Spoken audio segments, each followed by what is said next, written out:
bit about just in general, you as a doctor in that profession, and especially during this whole year, because this is a dad show, obviously. Uh, the whole work-life balance. I mean, it's hard to begin with, just normally being a doctor. The irregular schedule, the long hours, and all that sort Yeah. of thing.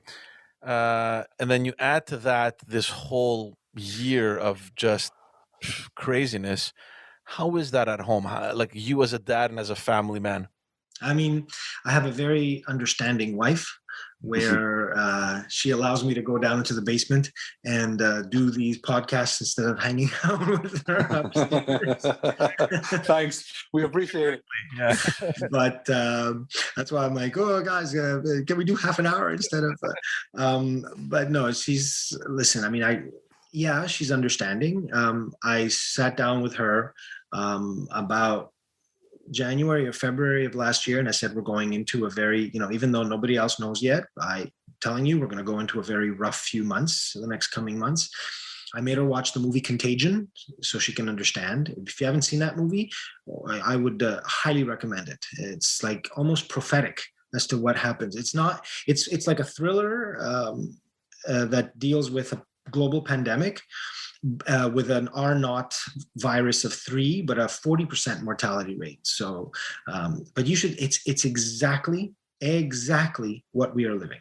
And it's like just fascinating. So I told her, watch this because we're going to go through this. She's like, you're scaring me. I'm like, no, watch this. And so she understands my role in this.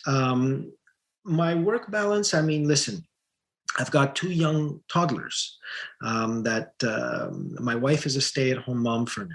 And that has saved us because, God forbid, I have to go pick up my kid from daycare and I got to, this, that. So I've left that part to my wife. But when I come home, I'm up, I roll up my sleeves and I'm there giving baths, giving this, trying to, put the kids to bed, hence asking George to do the podcast at 8 to 8:30 to help me put down my kids, because they miss me too. So it's been rough. I mean, in the beginning, I had heart palpitations last year where I've had skipped beats. I would sit there, I'm like, oh my God, I said, I just missed another beat and then another one and another one. It was happening every three beats where I would miss a beat and then my heart would go boom. And that was probably because of nerves and because of I wasn't sleeping very well and, picking up the fact that I had to deal with 225 university students that I had to teach online. So, because I teach infectious diseases at McGill University, first year medical class. And I'm responsible for the whole course, the coordinator of that course. So I knew that was happening. So I remember emailing the university in February. I'm like, have you guys thought of what to do? Because I think universities are going to close. And they're like, no. I'm like, yes. So thank goodness, though, that lectures are recorded. So I gave all my teachers who teach my course, because they are infectious diseases specialists and they were like up to here, I gave them the year off. I said, listen, we'll just play last year's recordings and I will do the live like this, right?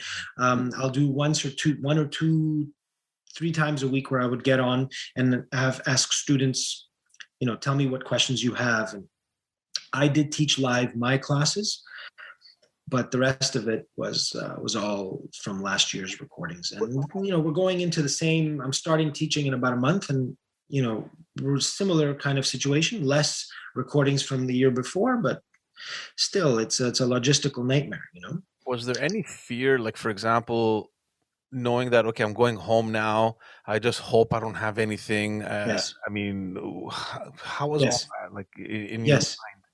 Yes, in the beginning, yes, because I was also saved by the fact that before we went into lockdown and during that first wave in March, April, I was teaching university. When I teach university, I don't do any clinical work because I'm there every day. Even though I'm not the one giving the lecture that day, I'm there listening to what the teacher is teaching my students. I sit in the back and I see how many students are on Facebook and on Instagram and whatever.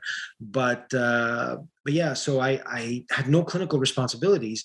So I didn't see any patients in March, right? And kids, then schools closed and kids didn't get sick from it.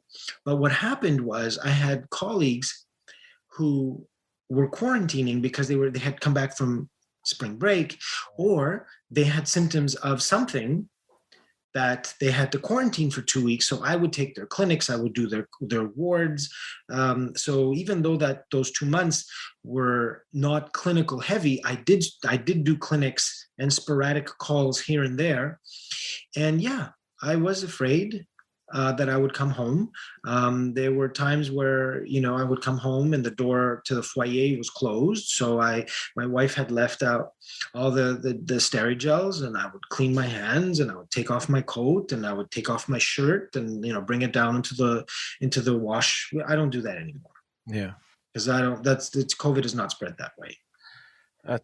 It's crazy. It's crazy to think how your life can change, especially for someone like you who's like really smack in the middle of everything, right? Yeah. I mean, we had it all planned out that, for instance, if I was even now, although I'm vaccinated now, I have my first vaccine was given January 21st. So I probably have a good level of immunity right now. But we have it all planned out. If one of us gets sick, there's the basement. This couch back here is nice and pretty to look at. My wife hates it, but nice and pretty to look at. But we pull it out, and it's a bed, and there's a bathroom right above the stairs over here. And if needs be, a tray of food to be brought down to the stairs over here, and this bathroom here being used instead of upstairs, we will use it.